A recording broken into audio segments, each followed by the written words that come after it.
La superstructure du futur site de Vicona surplombe désormais le parc d'activités du plateau du Soissonnais. L'unité logistique centralisée devient peu à peu réalité.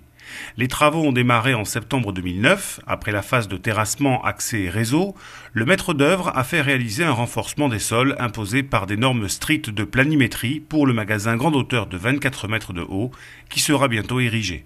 Le 4 février dernier, Elsima Réalisation et ses partenaires ont organisé la plantation du premier arbre du site, symbole d'une nouvelle génération de sites industriels verts.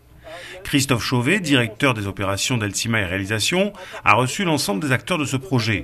Le client, le groupe Hydro Building Systems, la communauté d'agglomération du Soissonnais, la société d'équipement du département de l'Aisne, ainsi que les investisseurs et les personnalités institutionnelles de la région. Nous sommes sur un bâtiment qui est une unité de laquage avec des spécificités et des contraintes de sol particulières. Et nous avons donc à implanter dans ce bâtiment un magasin grande hauteur et un dispositif de process, donc une intégration de ce process au bâtiment. La complexité porte sur ces deux aspects, l'intégration de ce process à ce bâtiment avec des fosses, des planimétries, des dimensions à respecter. Et c'est ce qui présente effectivement une difficulté particulière. Le mix process-bâtiment, c'est une spécialité d'Elsima? C'est effectivement notre cœur de métier, puisque le groupe est dédié à l'industrie, en particulier dans les domaines pharmaceutiques et agroalimentaires. Eh bien, c'est effectivement notre cœur de métier, notre action et notre cible particulière. Voilà.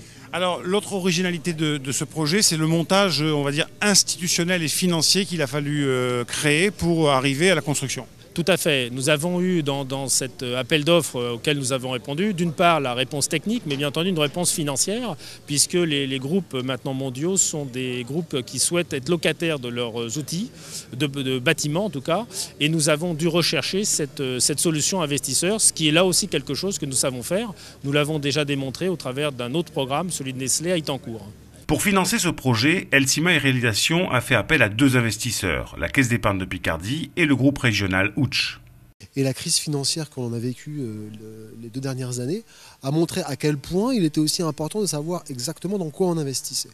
Et on s'est dit que pour une banque régionale comme nous, qui avait vraiment la volonté de développer l'ensemble des marchés qui sont liés au développement économique régional, ça faisait du sens d'octroyer une part significative de nos investissements sur des projets locaux qu'on peut voir, toucher, palper et qui ont un impact direct sur l'économie régionale et finalement au bout du bout sur l'activité bancaire qu'une banque présente sur son territoire peut avoir. Alors on a trouvé, je dirais, à la fois des investisseurs locaux qui nous permettent de continuer d'intégrer, je dirais, nos activités dans le tissu local de production, à la fois un constructeur qui nous a offert du clé en main, une usine clé en main, tout en étant, je dirais, dans un concept de sur-mesure. Nous ne sommes pas sur des bâtiments logistiques que l'on pourrait, je dirais, dire standard.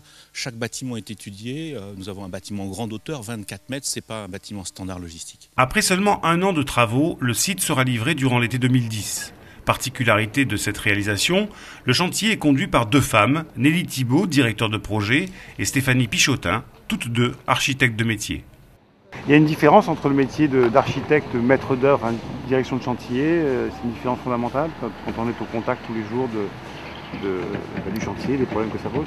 Moi je pense que c'est pas pareil. C'est pas pareil parce qu'en fait il faut manager les gens en étant ferme et en ayant des idées bien arrêtées de manière à ce que ça n'évolue pas dans le mauvais sens.